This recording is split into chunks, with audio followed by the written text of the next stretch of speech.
Hoje teremos a leitura de Gênesis 45 e 46, o Salmo 23 e o capítulo 23 de Mateus. Estamos aqui na reta final de Gênesis e também quase na reta final de Mateus, graças a Deus. Vamos lá? Vamos orar primeiro? Senhor Deus, te damos graças mais este dia, ó Deus, pela tua infinita bondade e misericórdia sobre a nossa vida. Obrigado, Deus, porque mesmo sem merecermos, o Senhor tem nos amado, tem nos sustentado, tem renovado nossa vida a cada dia.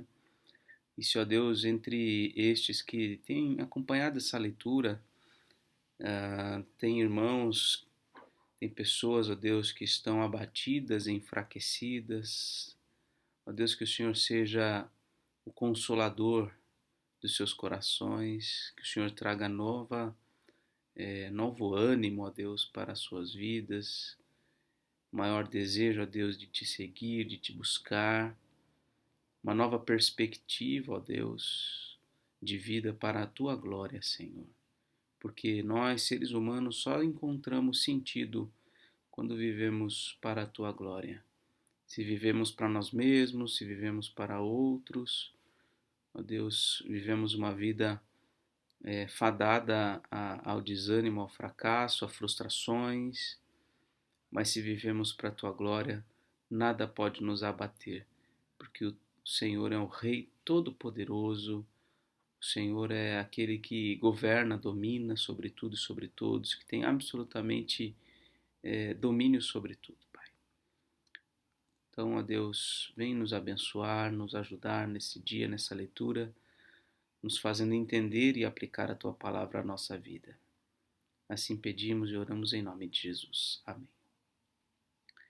Gênesis 45, vamos puxar aqui. Então José, não conseguindo se conter diante de todos os que estavam com ele, gritou: Saiam todos da minha presença. E ninguém ficou com ele quando José se deu a conhecer a seus irmãos. E levantou a voz em choro, de maneira que os egípcios o ouviam, e também a casa de Faraó. E disse a seus irmãos: Eu sou José, meu pai ainda está vivo. E seus irmãos não lhe puderam responder, de tão assustados que ficaram diante dele. E José disse aos seus irmãos: Agora cheguem perto de mim. E eles chegaram. Então ele disse: Eu sou José, o irmão de vocês, que vocês venderam para o Egito. Agora, pois, não fiquem tristes, nem irritados contra vocês mesmos por terem me vendido para cá, porque foi para a preservação da vida que Deus me enviou adiante de vocês. Porque já houve 2 anos de fome na terra, e ainda restam 5 anos em que não haverá lavoura nem colheita. Deus me enviou adiante de vocês para que fosse conservado para vocês um remanescente na terra. Olha só, para que fosse conservado para vocês um remanescente na terra e para que a vida de vocês fosse salva por meio de um grande livramento. Assim, não foram vocês que me enviaram para cá, e sim Deus, que fez de mim como um pai a Faraó. Olha só. E senhor de toda a sua casa, e como governador em toda a terra do Egito.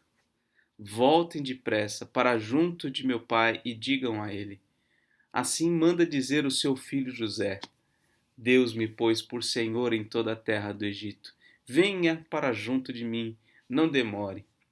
O Senhor habitará na terra de Gósen e estará perto de mim. O Senhor, os seus filhos, os filhos de seus filhos, os seus rebanhos, o seu gado e tudo o que lhe pertence. Ali eu o sustentarei, porque ainda haverá 5 anos de fome. Do contrário, acabará empobrecendo o Senhor, a sua casa e tudo o que lhe pertence. José continuou: Eis que vocês mesmos estão vendo, e meu irmão Benjamim vê também, que sou eu mesmo quem está falando com vocês. Anunciem a meu pai toda a minha glória no Egito e tudo o que vocês puderam ver. Vão depressa e tragam meu pai para cá. E lançando-se ao pescoço de seu irmão Benjamim, chorou. e abraçado com ele, Benjamim também chorou. José beijou todos os seus irmãos e chorou abraçado com eles. Depois, os seus irmãos falaram com ele. Fez-se ouvir na casa de Faraó esta notícia. Chegaram os irmãos de José. E Faraó e seus oficiais ficaram contentes com a notícia. Então Faraó disse a José: Diga aos seus irmãos que façam o seguinte: carreguem os animais e voltem para a terra de Canaã. Peguem o pai e as famílias de vocês e venham para junto de mim. Eu lhes darei o melhor da terra do Egito e vocês comerão a fartura da terra. Ordene que façam também isto. Levem da terra do Egito carretas para trazer os filhinhos e as mulheres de vocês. Tragam o pai de vocês e venham. Não se preocupem com as suas coisas, porque o melhor de toda a terra do Egito será de vocês. E os filhos de Israel fizeram assim. José lhes deu carretas, conforme a ordem de Faraó, também lhes deu mantimento para a viagem, a cada um deles deu roupas novas, mas a Benjamim deu 300 moedas de prata e 5 roupas novas. Também enviou a seu pai 10 jumentos carregados do melhor do Egito e 10 jumentas carregadas de cereais e pão e mantimento para a viagem do pai. E despediu seus irmãos, e ao partirem disse-lhes: Não briguem pelo caminho. Então partiram do Egito e vieram à terra de Canaã. A Jacó, seu pai, lhe disseram: José ainda vive e é governador de toda a terra do Egito. Com isso, o coração lhe ficou como sem bater, porque não podia acreditar no que diziam. Mas quando eles lhe contaram tudo o que José havia falado e quando ele viu as carretas que José havia mandado para levá-lo ao Egito, o espírito de Jacó, o pai deles, reviveu. E Israel disse: Basta, o meu filho José ainda vive. Irei e o verei antes que eu morra. Israel partiu com tudo o que possuía e chegou a Berseba e ofereceu sacrifícios ao Deus de Isaque, seu pai. Deus falou a Israel em visões de noite e disse: Jacó, Jacó. E ele respondeu: Eis-me aqui. Então disse: Eu sou Deus, o Deus de seu pai. Não tenha medo de ir para o Egito, porque lá eu farei de você uma grande nação. Eu irei com você para o Egito e certamente farei com que você volte de lá. A mão de José fechará os seus olhos. Então Jacó saiu de Berseba. Os filhos de Israel levaram seu pai Jacó, os filhinhos, as mulheres deles nas carretas que Faraó havia mandado para o levar. Levaram o gado e os bens que haviam adquirido na terra de Canaã e foram para o Egito. Jacó e toda a sua descendência.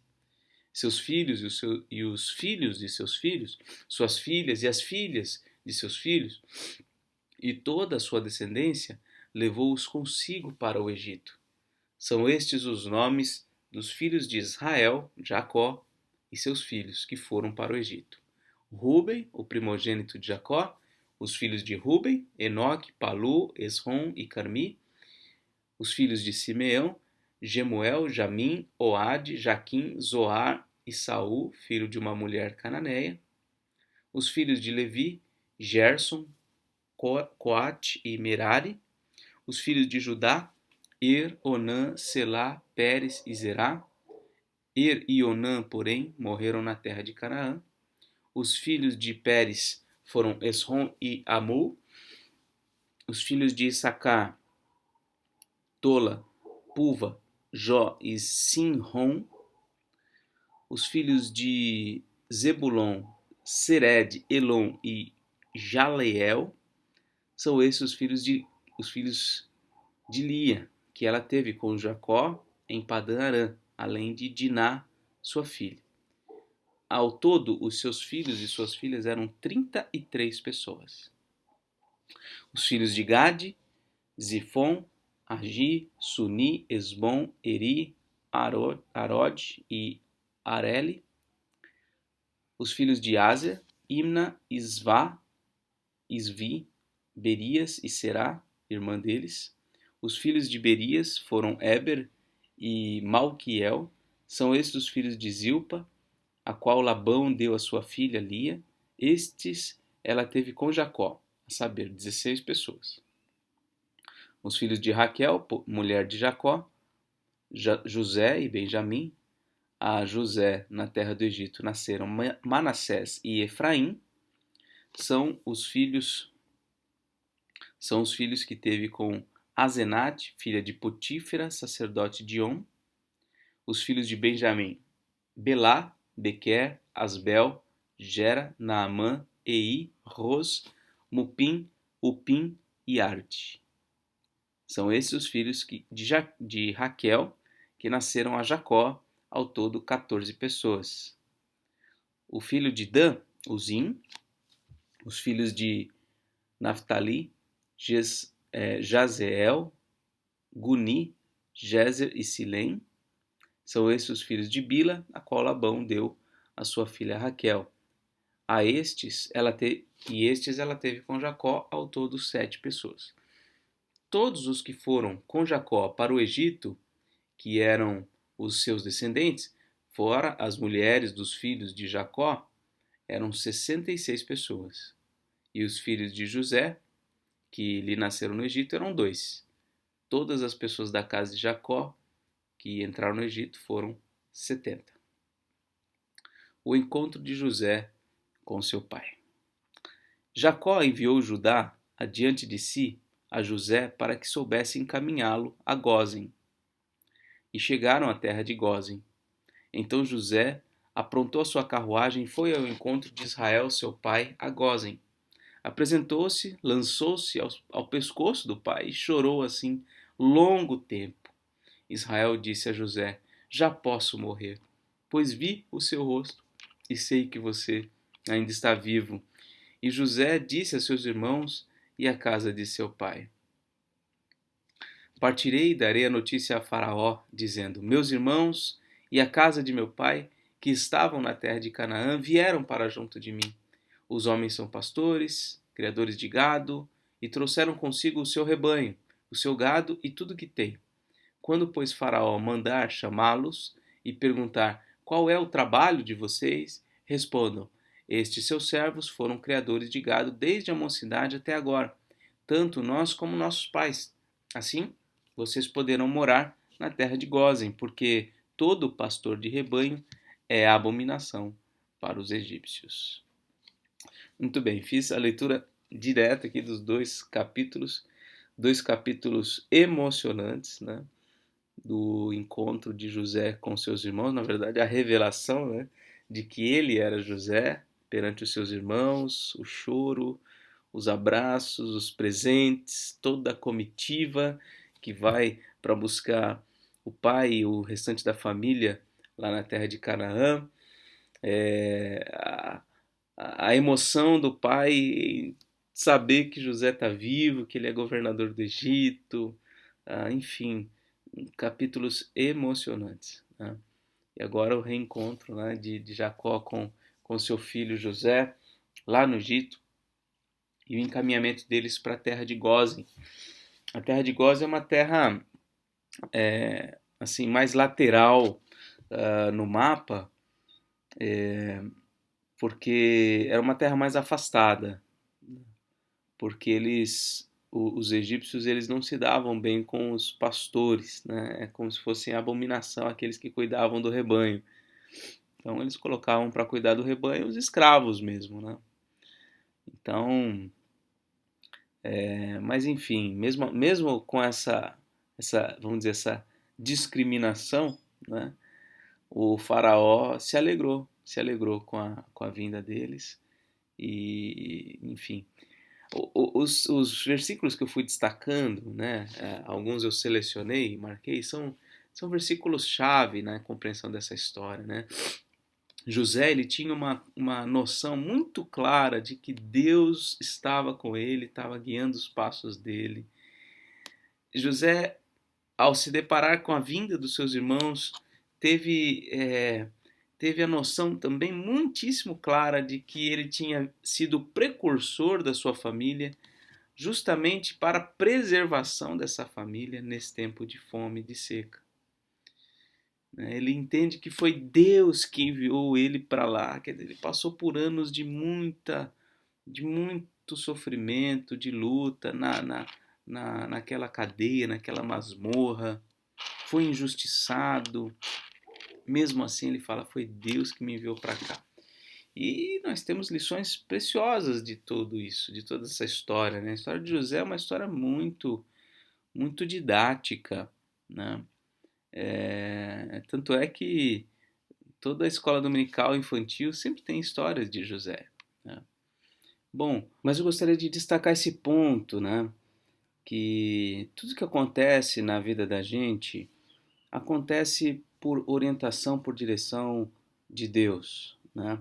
E ele frequentemente, constantemente usa as nossas falhas, os nossos pecados, mas também as falhas e os pecados de outros para conduzir a nossa vida, né? Deus não foi o responsável pelo pecado dos irmãos de José naquela situação, mas ele se valeu do pecado deles para fazer cumprir a sua vontade, né?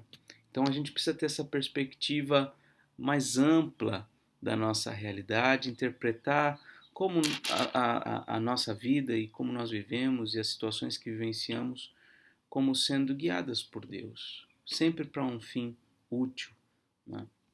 Muito bem, vamos para o Salmo 23, Salmo de Davi. O Senhor é o meu pastor, nada me faltará. Ele me faz repousar em pastos verdejantes, leva-me para junto das águas de descanso, refrigera minha alma, guia-me pelas veredas da justiça, por amor do seu nome. Ainda que eu ande pelo vale da sombra da morte, não temerei mal nenhum, porque tu estás comigo. O teu bordão e o teu cajado me consolam. Preparas-me uma mesa na presença dos meus adversários. Unges minha cabeça com óleo, o meu cálice transborda. Bondade e misericórdia certamente me seguirão todos os dias da minha vida, e habitarei na casa do Senhor para todo o sempre. É um salmo de Davi, ele fala na primeira pessoa: o Senhor é o meu pastor, né? Mas eu te convido a ler esse salmo da perspectiva de Cristo, como se Cristo, o Filho de Deus, né, estivesse fazendo uma oração ao seu Pai, né, compreendendo que o seu Pai, o Deus Todo-Poderoso, o seu Pai, está totalmente assim, aquele que o sustenta, que o satisfaz, que dá para ele segurança, mesmo quando ele passa pelo vale da sombra da morte, né? E é o seu pai que então prepara essa mesa na presença dos adversários, unge a cabeça dele com óleo, o cálice transborda, né? E ele sabe que no final das contas ele estará para sempre com o seu pai, né? Então, esse Salmo 23, geralmente ele é lido e aplicado à nossa vida em particular e pode ser feito, porque é um salmo de fato maravilhoso, nesse sentido, né, de trazer consolo, trazer segurança, trazer fé, esperança para a nossa vida, mas também certamente tem uma conotação messiânica aqui, de certa forma representa a, a vida e a experiência que Jesus teve na terra, né? Olhando para o Salmo 22, nós vimos o seu sofrimento, como ele é abatido pelas circunstâncias, pelos seus opressores, gente fazendo mal contra ele, né? O Salmo 23 aqui denota a tranquilidade que ele tem, a satisfação que ele tem, a segurança que ele tem no seu Pai e de que ele vencerá os seus adversários, né? E o Salmo 24 deixa para a leitura de amanhã, para a próxima leitura, tá bom? Mateus 23. Então Jesus falou às multidões e aos seus discípulos: na cadeira de Moisés se assentaram os escribas e os fariseus. Portanto, façam e observem tudo o que eles disserem a vocês, mas não os imitem em suas obras, porque dizem e não fazem. Atam fardos pesados, difíceis de carregar e os põem sobre os ombros dos outros. Mas eles mesmos nem com o dedo querem movê-los. Praticam todas as suas obras a fim de serem vistos pelos outros, pois alargam os seus filactérios e alongam as franjas de suas roupas. Gostam do primeiro lugar nos banquetes e das primeiras cadeiras nas sinagogas, das saudações nas praças e de serem chamados de mestre. Mas vocês não serão chamados de mestre, porque um só é mestre de vocês, e todos vocês são irmãos. Aqui na terra não chamem ninguém de pai, porque só um é o pai de vocês, aquele que está nos céus. Nem queiram ser chamados de guias, porque um só é o guia de vocês, o Cristo. Mas o maior entre vocês será o servo de vocês. Quem se exaltar será humilhado, e quem se humilhar será exaltado.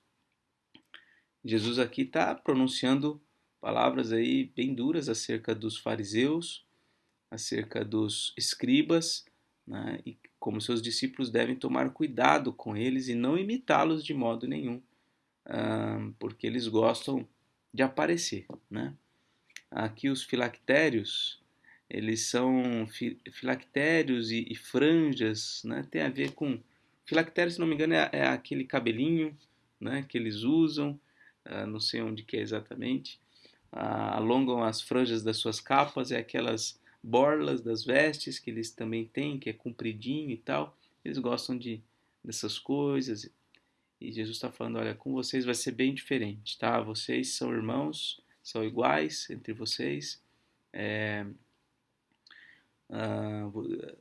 Vocês devem se lembrar que o Senhor, o guia, o Pai é Deus, né? Então, quem quiser se exaltar será humilhado, e quem se humilhar será exaltado. Então, essa coisa do prestígio, né? Daquela altíssima honra de alguém acima do povo normal, isso não é bom, né? Isso não faz bem. Nosso coração tende à idolatria, né? E a gente tem que tomar cuidado com isso. A gente tende a querer toda essa honra, toda essa glória, todo esse reconhecimento, né? Ou, por outro lado, a gente tende a atribuir honra, glória, reconhecimento a homens, né? E a gente tem que tomar cuidado com isso. Não que nós não devemos respeitar, honrar homens que sejam homens de Deus, mulheres que sejam altamente comprometidas com a glória de Deus e que sirvam ao povo de Deus. Sim, essas pessoas devem ser respeitadas, honradas, mas há limites, né, para tudo isso, porque um só é o Senhor, um só é digno de ser adorado. Versículo 13. Ai de vocês, escribas e fariseus hipócritas, porque vocês fecham o reino dos céus diante das pessoas, pois vocês mesmos não entram, nem deixam entrar os que estão entrando. Ai de vocês, escribas e fariseus hipócritas, porque vocês devoram as casas das viúvas e, para os justificar, fazem longas orações. Por isso vocês sofrerão juízo muito mais severo. Ai de vocês, escribas e fariseus hipócritas, porque vocês percorrem o mar e a terra para fazer um prosélito, e uma vez feito, o tornam filho do inferno 2 vezes mais do que vocês. Prosélito é alguém convertido, né? Jesus está dizendo que eles se deslocam para lugares longes, como os missionários, para fazer um prosélito, ou seja, para fazer um convertido para o judaísmo, e no final das contas tornam esse um infeliz filho do inferno 2 vezes mais do que eles, né? Ou seja, a obra missionária deles é para o mal, né? Ai de vocês, guias cegos, que dizem: se alguém jurar pelo santuário, isso não tem importância. Mas se alguém jurar pelo ouro do santuário, fica obrigado pelo que jurou. Seus tolos e cegos, qual é mais importante? O ouro ou o santuário que santifica o ouro? E vocês dizem: se alguém jurar pelo altar, isso não tem importância. Mas se alguém jurar pela oferta que está sobre o altar, fica obrigado pelo que jurou. Cegos, qual é mais importante, a oferta ou o altar que santifica a oferta? Portanto, quem jurar pelo altar, jura por ele e por tudo o que nele está sobre ele. Quem jurar pelo santuário, jura por ele e por aquele que nele habita. E quem jurar pelo céu, jura pelo trono de Deus e por aquele que está sentado no trono. Ai de vocês, escribas e fariseus hipócritas, porque vocês dão o dízimo da hortelã, do endro e do cominho e desprezam os preceitos mais importantes da lei, a justiça, a misericórdia e a fé. Mas vocês deviam fazer essas coisas sem omitir aquelas. Guias cegos, coam um mosquito, mas engolem um camelo. Ai de vocês, escribas e fariseus hipócritas, porque vocês limpam o exterior do copo e do prato, mas estes por dentro estão cheios de roubo e de glutonaria. Fariseu cego, limpe primeiro o interior do copo, para que também o seu exterior fique limpo.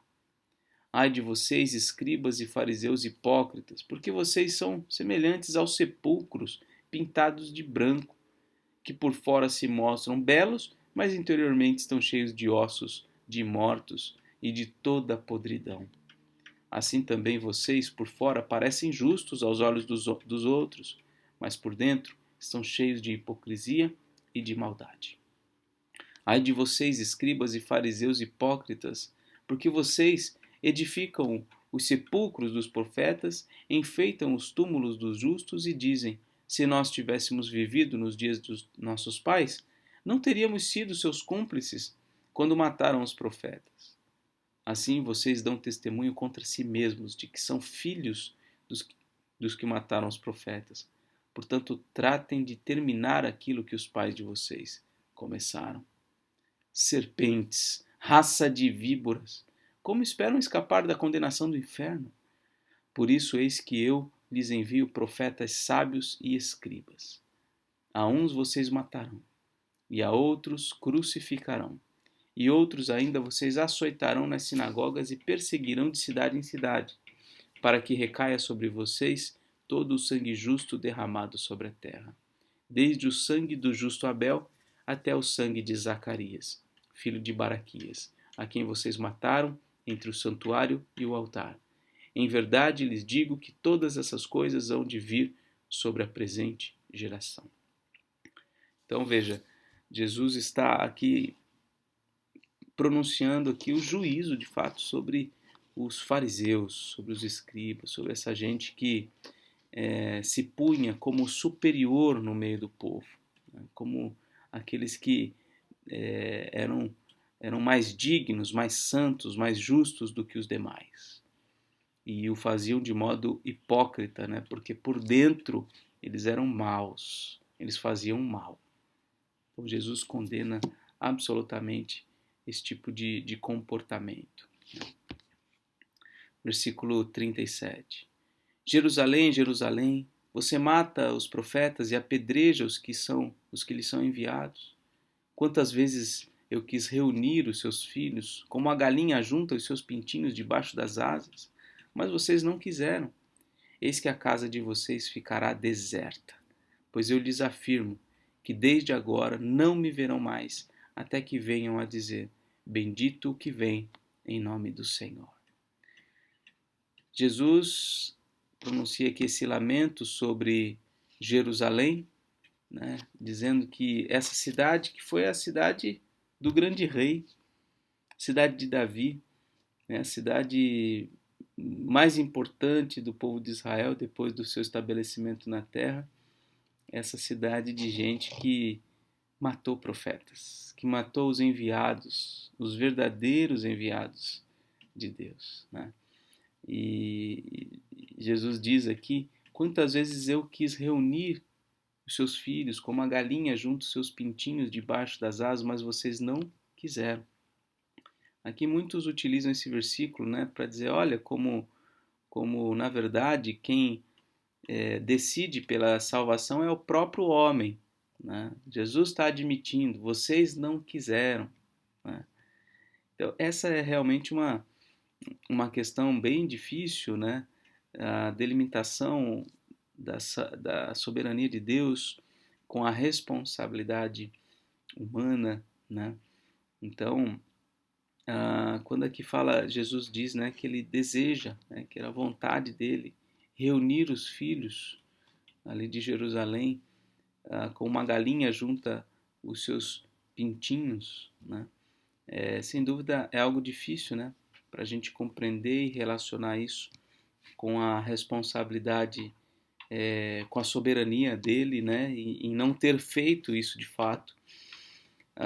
Mas os propósitos de Deus são complexos, a história não é tão simples. A gente vê numa abundância muito grande de textos, inclusive da própria boca de Jesus, né, dizendo que só vão a Ele aqueles que o Pai levar a Ele. Então,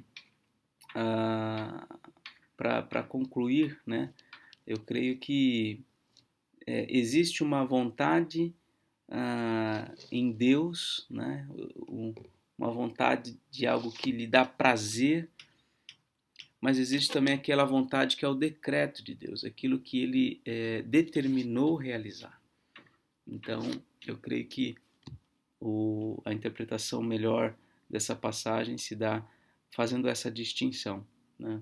Daquilo que Jesus deseja como Deus, aquilo que lhe dá prazer, né? Daquilo que é o seu decreto realizar. Mas, por outro lado, aquilo que ele decreta realizar, ele não decreta a parte da vontade humana. Quer dizer, se ele decidiu não converter aquele povo naqueles dias, né, isso não estava dissociado da vontade daqueles homens, de não quererem, na verdade, estar debaixo das asas do Senhor, né? Então, as coisas, elas, no final das contas, elas se tocam, né? A soberania de Deus e a responsabilidade humana, no final das contas, elas convergem de uma maneira bem complexa e que a gente não tem bem como discernir essas coisas, né? Mas a gente vê aqui o olhar carinhoso, o olhar misericordioso de Jesus, né? Mas esse tempo de graça, de oportunidade, ele tem um fim. E ele fala então que Jerusalém ficará deserta, né? E dali em diante eles não veriam mais Jesus, né? Em breve ele vai ser morto, crucificado e tal, vai ressurgir, vai subir aos céus. E então aquele povo vai reconhecer, bendito que veio, que vem em nome do Senhor. Muito bem, essa foi a leitura de hoje. Vamos fazer aqui a nossa marcação. Esse vídeo vai para o YouTube aí no dia 27 de janeiro. Nesse campo aqui da data, vai colocando aí, se você imprimiu, vai colocando a data em que você faz as leituras, tá bom? Um forte abraço, Deus abençoe e até mais, se Deus quiser.